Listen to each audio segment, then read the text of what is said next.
मैया थामहिनबा 5 अक्ट'बर खालि बारहुंखाया सोमोनांथाव खालामदों।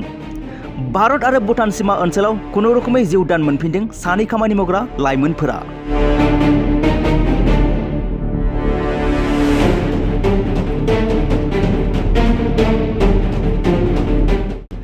मख'जाथावदि थुरसा दैमानिफ्राय सोमोनांथावै जिउ दान मोनफिनदों सानै लाइमोना।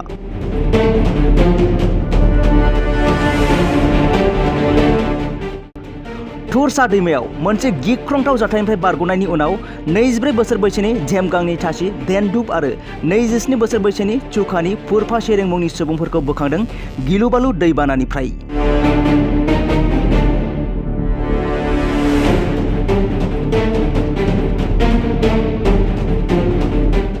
आरो बे सानै लाइमोनखौ देहा फाहामसालियाव फाहामथाय होनो थाखाय लांनो गोनां जायो। मख'जाथावदि सानैबो लाइमोना रिगसार कन्स्ट्राक्शननि सिकिउरिटि गार्ड डिउटि मावोमोन होनना मोनथिनो मोननाय जादों। मख'नो नांबावगोन दि बेफोरबायदि गोबां कम्पानिनि गारिफोरा दैयाव गोजावलांफायो होनना ओनसोलनि सुबुंफोरा फोरमायो। बेराफारसेथिं भारत भुटान सीमानि बेबायदि बार अखाया बिटिआरनि माखासे ओनसोलावबो खैफोद लाबोनो हागौ होननानै सांग्रांथि खालामदों रायजो राजाफोरनिसिम।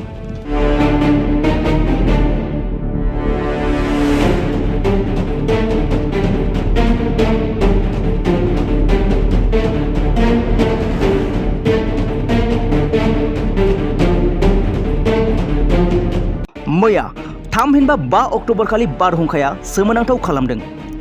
भारत आरो भुटान सीमा ओनसोलाव खुनुरुखुमै जिउ दान मोनफिनदों सानै खामानि मावग्रा लाइमोनफोरा।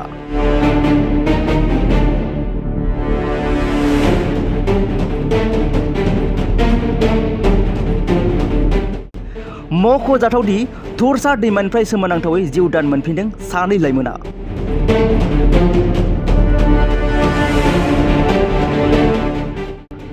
थुरसा दैमायाव मोनसे गिख्रंथाव जाथायनिफ्राय बारग'नायनि उनाव 24 बोसोर बैसोनि झेमगांनि थासि देनदुप आरो 27 बोसोर बैसोनि चुकानि फुरफा शेरें मुंनि सुबुंफोरखौ बोखांदों गिलुबालु दैबानानिफ्राय।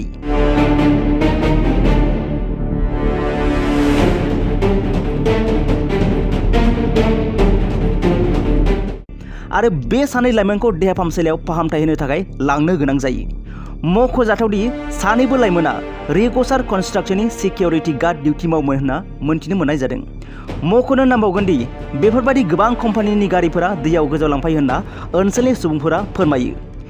बेराफारसेथिं भारत भुटान सीमानि बेबायदि बार अखाया बिटिआरनि माखासे ओनसोलावबो खैफोद लाबोनो हागौ होननानै सांग्रांथि खालामदों रायजो राजाफोरनिसिम।